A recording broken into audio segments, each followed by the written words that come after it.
ಮಾನ್ಯ ಬಂಧುಗಳೇ, ಅಧ್ಯಕ್ಷರಾದಿಯಾಗಿ ವೇದಿಕೆಯಲ್ಲಿರ್ತಕ್ಕಂಥ ಎಲ್ಲ ನನ್ನ ಪಕ್ಷದ ಮುಖಂಡರೇ, ನಿಮಗೆಲ್ಲರಿಗೂ ವಂದನೆಗಳು.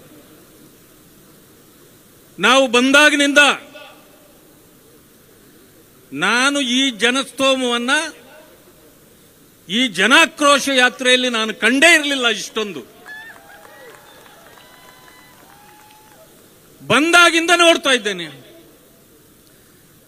ಖುಷಿಯಿಂದ, ವಿಜೃಂಭಣೆಯಿಂದ ಎಲ್ಲ ಮುಖಂಡರನ್ನ ಕರ್ಕೊಂಡು ಇಲ್ಲಿಯವರೆಗೆ ತಂದಿದ್ದೀರಿ.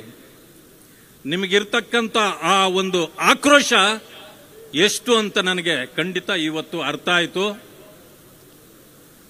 ಕಾರ್ಯಕರ್ತರಿಂದ ಹಿಡಿದು ಮುಖಂಡರು, ಅಕ್ಕ ತಂಗಿಯರು, ಅಣ್ಣ ತಮ್ಮಂದರು, ನಿಮ್ಮೆಲ್ಲರ ಪಾದಗಳಿಗೆ ಭಾರತೀಯ ಜನತಾ ಪಕ್ಷದ ಪರವಾಗಿ ನಾನು ಸಾಷ್ಟಾಂಗ ನಮಸ್ಕಾರವನ್ನು ಮಾಡ್ತೀನಿ.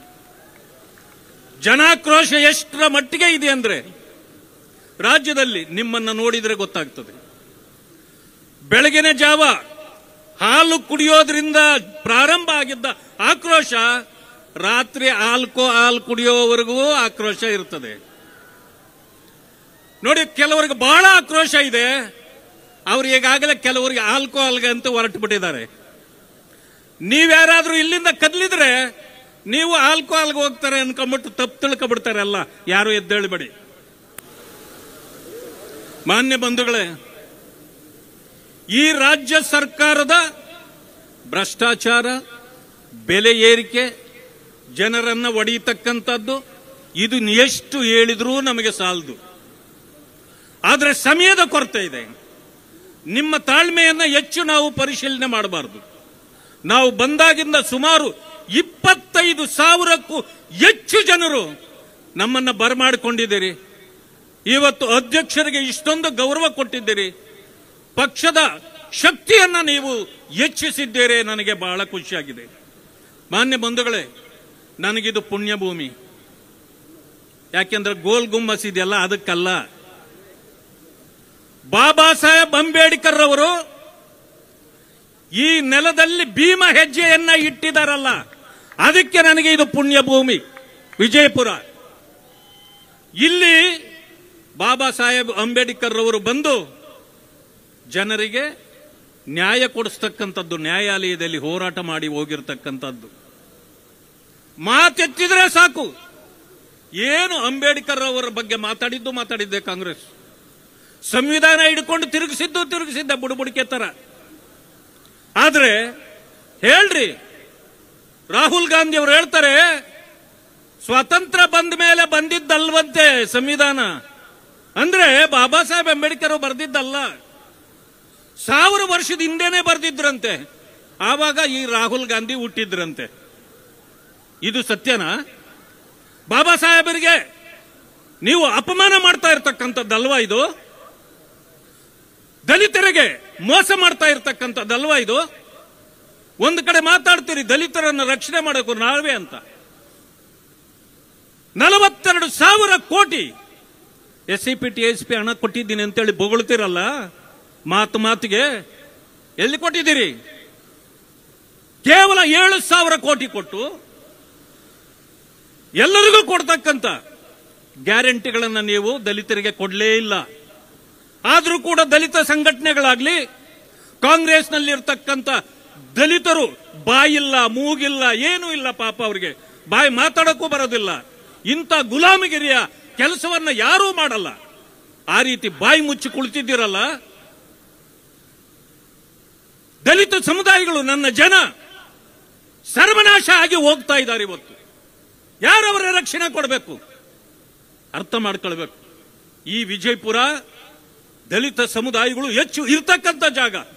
ಮಾತಾಡಿದ್ರೆ ನಮಗೆ ಅಧಿಕಾರ ಕೊಟ್ಟಿಲ್ಲ, ನಮಗೆ ನಾಯಕತ್ವ ಇಲ್ಲ ಅಂತ ಹೇಳ್ತಿರಲ್ಲ, ಯಾಕೆ ಒಗ್ಗಟ್ಟಾಗ್ತಾ ಇಲ್ಲ ನೀವು? ಆ ಬಾಬಾ ಸಾಹೇಬ್ ಅಂಬೇಡ್ಕರ್ ಅವರೇ ಹೇಳಿದ್ರು, ಕಾಂಗ್ರೆಸ್ ಸುಡುವ ಮನೆ, ದಲಿತರಿಗೆ ಅಲ್ಲಿ ಭವಿಷ್ಯ ಇಲ್ಲ ಅಂತೆಲ್ಲ ಹೇಳಿದ್ರು ಕೂಡ ಇನ್ನು ಯಾಕೆ ಅಲ್ಲಿ ಜ್ಯೋತಿ ಬಿತ್ತಿದ್ದೀರಿ? ದೇಶದಲ್ಲಿಯೇ ಬಾಬಾ ಸಾಹೇಬರಿಗೆ ಹೆಚ್ಚಿನ ಗೌರವ ಕೊಟ್ಟು ಪಂಚಕ್ಷೇತ್ರಗಳನ್ನ ಇವತ್ತು ಸ್ಮಾರಕಗಳನ್ನಾಗಿ ಮಾಡಿ, ರಾಜ್ಯದಲ್ಲೂ ಕೂಡ ಇಲ್ಲಿಯ ಬಿಜಾಪುರದಿಂದ ಸೇರಿ 10 ಕ್ಷೇತ್ರಗಳನ್ನ ಸ್ಮಾರಕಗಳನ್ನಾಗಿ ಮಾಡಿದ ಭಾರತೀಯ ಜನತಾ ಪಕ್ಷದ ಸರ್ಕಾರ ಇಷ್ಟೆಲ್ಲ ಮಾಡಿ ದಲಿತರಿಗೆ 15% 15ರಿಂದ 17%, ಪರಿಶಿಷ್ಟ ವರ್ಗಗಳಿಗೆ 3ರಿಂದ 7% ರಿಸರ್ವೇಶನ್ ಕೊಟ್ಟಿವಿ. ಅದರ ಜೊತೆಗೆ ಹಲವಾರು ಕಾರ್ಯಕ್ರಮಗಳನ್ನು ಕೊಟ್ಟಿವಿ. ಪೌರ ಕಾರ್ಮಿಕರನ್ನ 14,000 ಜನರನ್ನ ಪರ್ಮನೆಂಟ್ ಮಾಡಿದ್ವಿ. ಇಷ್ಟೆಲ್ಲ ಕಾರ್ಯಕ್ರಮಗಳನ್ನು ಕೊಟ್ಟರು. ಬಾಬಾ ಸಾಹೇಬ್ ಅಂಬೇಡ್ಕರ್ ಹೇಳಿದ್ದು ಕಾಂಗ್ರೆಸ್ ಸುಡುವ ಮನೆ ಅಂದ್ರೆ ಇನ್ನೂ ಅಲ್ಲೇ ಸುಡ್ತಾ ಇದ್ದೀರಲ್ಲ ನೀವು. ನಿಮ್ಮ ಭವಿಷ್ಯವನ್ನ ನೀವು ಕಂಡುಕೊಳ್ಬಾರ್ದಾ? ಭಾರತೀಯ ಜನತಾ ಪಕ್ಷ ದಲಿತರನ್ನ ಉದ್ಧಾರ ಮಾಡಬೇಕು ಅಂತ ಹೇಳಿ ಇವತ್ತು ಹಲವಾರು ಕಾರ್ಯಕ್ರಮಗಳನ್ನು ಕೊಡ್ತಾ ಇದೆ. ಬನ್ನಿ, ಮೊದಲು ಕಾಂಗ್ರೆಸ್ ಅನ್ನ ತ್ಯಜಿಸಿ, ಇಲ್ಲಾಂದ್ರೆ ಬಾಬಾ ಸಾಹೇಬ್ ಅಂಬೇಡ್ಕರ್ ಅವರಿಗೂ ಕೂಡ ನಾವು ಮೋಸ ಮಾಡಿದಂಗೆ ಆಗ್ತದೆ. ಆದ್ರಿಂದ ನಾನು ಈ ವೇದಿಕೆಯಿಂದ ತಮ್ಮಲ್ಲಿ ಮನವಿ ಮಾಡ್ತೇನೆ, ದಲಿತ ಬಂಧುಗಳು ಅರ್ಥ ಮಾಡ್ಕೊಳ್ಬೇಕು. ಭಾರತೀಯ ಜನತಾ ಪಕ್ಷ ಯಾವಾಗಲೂ ನಮ್ಮ ಬೆಂಬಲಕ್ಕೆ ನಿಂತಿದೆ ಅಂತಕ್ಕಂಥದ್ದನ್ನು ತಿಳ್ಕೊಳ್ಬೇಕು. ಜೊತೆಗೆ ಒಂದು ಮಾತನ್ನು ತಮಗೆ ಹೇಳಲಿಕ್ಕೆ ಬಯಸ್ತೇನೆ. ಇವತ್ತು ಜನಗಣತಿ ಏನೆಲ್ಲ ಮಾತುಗಳನ್ನು ಮಾತಾಡ್ತಾರೆ. ಈ ದೇಶದಲ್ಲಿ ಕಾಂಗ್ರೆಸ್ ಏನೇನು ತಪ್ಪುಗಳನ್ನು ಮಾಡಿತ್ತೋ ಅದನ್ನ ತಿದ್ದುವ ಕೆಲಸವನ್ನ ಭಾರತೀಯ ಜನತಾ ಪಕ್ಷ ಇವತ್ತು ಮಾಡ್ತಾ ಇದೆ. ಕಾಂಗ್ರೆಸ್ ಪಕ್ಷ ಸಿಎಎ ತಂತು, ಸಿಟಿಜನ್ಶಿಪ್ ಅಮೆಂಡ್ಮೆಂಟ್ ಆಕ್ಟ್ ಅನ್ನ. ಯಾರಿಗಾಗಿ? ಇದು ಅಲ್ಪಸಂಖ್ಯಾತರು, ಅಫ್ಘಾನಿಸ್ತಾನ್ ಇರಬಹುದು, ಪಾಕಿಸ್ತಾನ್ ಇರಬಹುದು, ಅಲ್ಲಿರ್ತಕ್ಕಂಥ ಕೆಲವರು ಯಾವ ಮೈನಾರಿಟಿಗಳು, ಅಲ್ಲಿ ಹಿಂದೂಗಳಿರಬಹುದು, ಸಿಖ್ಖರಿರಬಹುದು, ಬೌದ್ಧರಿರಬಹುದು, ಕ್ರೈಸ್ತರಿರಬಹುದು, ಅವರಿಗೆ ತೊಂದರೆ ಆಗಿ ಅನ್ಯಾಯಕ್ಕೆ ಒಳಪಟ್ಟು ಬಂದವರಿಗೆ ಸಿಟಿಜನ್ಶಿಪ್ ಕೊಡಬೇಕಾಗಿತ್ತು. ಕಾಂಗ್ರೆಸ್ನವರು ಹೆಂಗ್ ಹಬ್ಬಿಸ್ಬಿಟ್ರು ಅದನ್ನ? ಮುಸ್ಲಿಮರ ಸಿಟಿಜನ್ಶಿಪ್ ಕಿತ್ಕೊಂಡ್ಬಿಡ್ತಾರೆ ಅಂತ ಹೇಳಿದ್ರು. ಈ ಸುಳ್ಳುಗಳನ್ನ ನೀವು ನಂಬುತ್ತೀರಿ? ದಲಿತರಿಗೆ ನ್ಯಾಯ ಕೊಡಬೇಕು, ಅಸ್ಪೃಶ್ಯತೆಯಲ್ಲಿ ಅವರು ಬೆಂದು ಬಿಟ್ಟಿದ್ದಾರೆ ಅನ್ನೋ ಕಾರಣಕ್ಕೆ 100 ವರ್ಷಗಳ ಹಿಂದೆ ಬಾಬಾ ಸಾಹೇಬ್ ಅಂಬೇಡ್ಕರ್ ಅವರು ಬೆಳಗಾವಿಗೆ ಬರ್ತಾರೆ. ಬಂದು ಮಹಾತ್ಮ ಗಾಂಧಿ ಅವರು ಆವತ್ತಿನ ಕಾಂಗ್ರೆಸ್ನ ಸರ್ಕಾರದ ಕಾಂಗ್ರೆಸ್ನ ಅಧ್ಯಕ್ಷರಾಗಿರ್ತಾರೆ. ಹರಿಜನರ ವಿಚಾರವನ್ನ ಅವರಲ್ಲಿ ಹೇಳಿ ರೆಸೊಲ್ಯೂಷನ್ ಮಾಡಿಸಬೇಕು ಅಂತ ಬಂದ್ರೆ ಅವರನ್ನ ಭೇಟಿ ಮಾಡಲಿಕ್ಕೂ ಕೂಡ ಈ ಕಾಂಗ್ರೆಸ್ನವರು ಸಮಯ ಕೊಡೋದಿಲ್ಲ. ಈ ರೀತಿ ಅಂಬೇಡ್ಕರ್ ಅವರನ್ನ ಅಪಮಾನ ಮಾಡಿರ್ತಕ್ಕಂಥ ಕಾಂಗ್ರೆಸ್ ಪಕ್ಷವನ್ನ ನಾವು ಒಪ್ಪಬೇಕಾ? ಅವ್ರ ಜೊತೆಯಲ್ಲಿ ನಾವು ಹೋಗಬೇಕಾ? ಇದನ್ನ ನಮ್ಮ ಜನ ಅರ್ಥ ಮಾಡ್ಕೊಳ್ಬೇಕು. ಇವತ್ತು ರಾಜ್ಯದಲ್ಲಿ 4% ರಿಸರ್ವೇಶನ್ ಮುಸಲ್ಮಾನರಿಗೆ ಕಾಂಗ್ರೆಸ್ ತೀರ್ಮಾನ ಮಾಡಿದೆ. ಆದ್ರೆ ಅರ್ಥ ಮಾಡ್ಕೊಳ್ಳಿ, ಇಲ್ಲಿ ನನ್ನ ಮುಸ್ಲಿಂ ಬಂಧುಗಳು ಬಹಳಷ್ಟಿದ್ದೀರಿ ಬಿಜಾಪುರದಲ್ಲಿ. ಆದ್ರೆ ಒಂದು ತಿಳ್ಕೊಳ್ಬೇಕು, ನಿಮಗೆ ಅವರು ಸಹಾಯ ಮಾಡಲಿಲ್ಲ.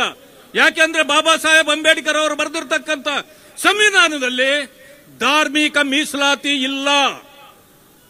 ಆ ಕಾರಣದಿಂದ ಕಾಂಗ್ರೆಸ್ ಏನು ತಪ್ಪು ಮಾಡಿದೆಯೋ ಅದನ್ನ ತಿದ್ದುವ ಕೆಲಸವನ್ನ ಮಾನ್ಯ ಪ್ರಧಾನಮಂತ್ರಿಗಳು ಮಾಡ್ತಾ ಇದ್ದಾರೆ. ಆ ಕಾರಣ ಇದನ್ನಿಟ್ಕೊಂಡು ನೀವು ತಿಳ್ಕೊಳ್ತೀರಿ ನಮಗೇನೋ ಅನುಕೂಲ ಮಾಡಲಿಕ್ಕೆ ಕಾಂಗ್ರೆಸ್ ಬಂದಿದೆ ಅಂತ. ಆದ್ರೆ ಅವ್ರಿಗೂ ಗೊತ್ತು ಇದನ್ನು ಮಾಡಕ್ಕಾಗಲ್ಲ ಅಂತ. ಅದಕ್ಕೇನ್ ಮಾಡಿದ್ರು? ಈಗ ನಮ್ಮ ದೇಶದ ಅಧ್ಯಕ್ಷರಿಗೆ ಕಳಿಸಲಾಗಿದೆ. ಅದು ಯಾವುದೇ ಕಾರಣಕ್ಕೂ ಆಗಲ್ಲ, ಅವ್ರಿಗೂ ಗೊತ್ತು. ಆದ್ರೆ ಏನು ಅನ್ಕೊಳ್ಬೇಕು ಜನ? ಇವು ಕಾಂಗ್ರೆಸ್ ಮಾತ್ರ ನೋಡಿ ನಮಗೆ ಎಷ್ಟು ಸಪೋರ್ಟಿವ್ ಆಗಿ ನಿಂತಿದೆ ಅಂತ. ಆದ್ರೆ ಅದು ಸುಳ್ಳು. ಪ್ರಧಾನಮಂತ್ರಿಗಳು ಇದೇ ಮುಸಲ್ಮಾನರ ಬಂಧುಗಳಿಗೆ ಎಷ್ಟು ಅನ್ಯಾಯ ಆಗ್ತಿತ್ತು. 2 ಮಕ್ಕಳನ್ನ ಕಂಕಳಲ್ಲಿ ಕೊಟ್ಟು ನೀವು ಬಿಟ್ಟು ತಲಾಕ್ ಅಂತ ಹೋಗ್ಬಿಟ್ಟಿದ್ರೆ ಆ ಹೆಣ್ಣು ಮಕ್ಕಳ ಗತಿ ಏನಾಗಬೇಕಾಗಿತ್ತು? ಅದನ್ನು ತಿದ್ದಬೇಕಾಗಿತ್ತು. ಅದಕ್ಕೆ ತ್ರಿಬಲ್ ತಲಾಕ್ ಅನ್ನು ತೆಗೆದ್ರು, ಆ ಹೆಣ್ಣು ಮಕ್ಕಳಿಗೆ ಇವತ್ತು ಹಕ್ಕನ್ನು ಕೊಟ್ಟರು. ಇಂಥ ಅನೇಕ ಕಾರ್ಯಕ್ರಮಗಳನ್ನ ಇವತ್ತು ತಿದ್ದುವ ಕೆಲಸವನ್ನ ಮಾಡ್ತಿದ್ದಾರೆ ಹೊರತು ಇವರು ಅವರನ್ನ ವಿರೋಧಿಸುವುದಲ್ಲ. ಆದ್ರಿಂದಲೇ ಭಾರತೀಯ ಜನತಾ ಪಕ್ಷ ದಲಿತ ವಿರೋಧಿಯೂ ಅಲ್ಲ, ಮುಸಲ್ಮಾನ್ ಬಂಧುಗಳ ವಿರೋಧಿಯೂ ಅಲ್ಲ. ನ್ಯೂಸ್ ಫಸ್ಟ್ ನಿರ್ಭೀತಿಯಿಂದ ನಿಮ್ಮ ಪರವಾಗಿ.